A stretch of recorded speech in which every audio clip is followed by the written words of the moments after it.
Today we are making probably my favorite pasta al Pomodoro with a crispy chicken cutlet on top. This is very simple to make. It's a light pasta sauce with fresh tomatoes and basil, and I like to make it with either spaghetti or linguine. If you've never tried this before, this might just be your new favorite pasta. Without further ado, let's get to cooking.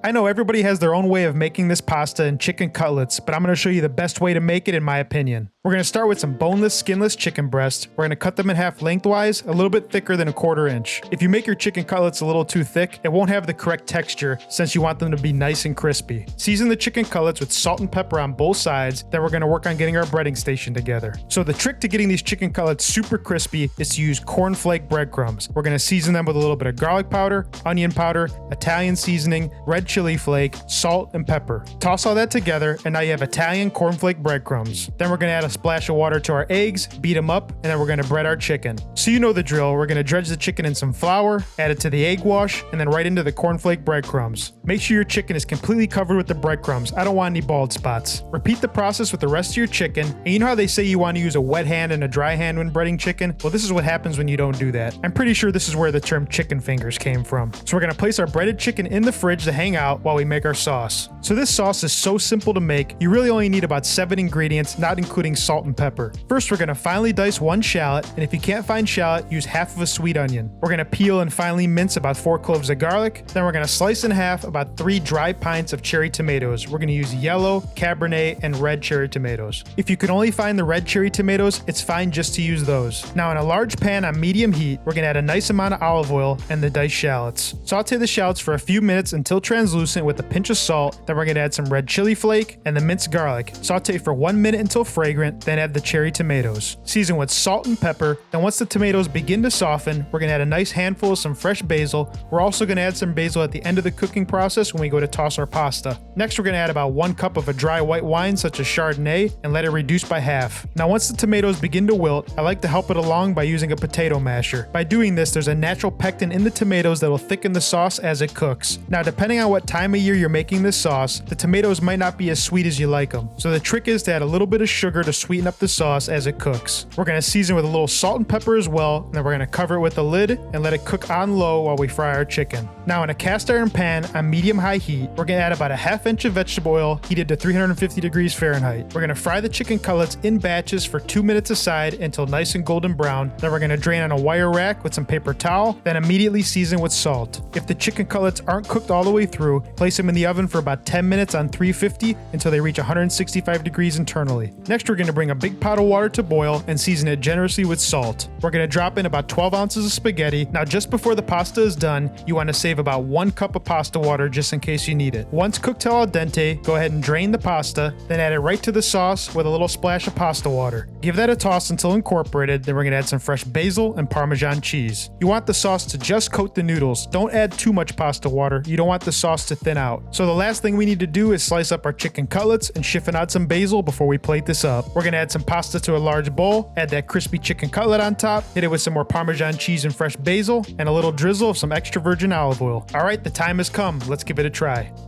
I'm excited to eat this. I'm starving. A little bit of black pepper. Nice and crispy. Gotta get a little tomato in there, a little bit of fresh basil. You know, this time of year when I'm making this, it's fall. The tomatoes are perfectly in season, they're nice and ripe. This is not your typical pasta sauce. It's a little fresher, a little lighter. The one thing I like about these chicken cutlets, when you go with the traditional Italian breadcrumbs, they tend to get soggy. With the cornflake breadcrumbs, it stays nice and crispy. You got that nice little Italian seasoning in there to give it some flavor. See, to me, like, I don't like a lot of heavy sauces all the time. I like a nice light sauce, you know, kind of use up all those tomatoes in your garden. It's a 10 out of 10. So there you have it. We made a simple Pomodoro sauce with some fresh tomatoes and basil. We made that nice crispy chicken cutlet. Please leave me a comment. Let me know what you want to see me cook next. If you enjoyed this video or you learned something, give me a like, subscribe. I'll see you in the next video. Peace.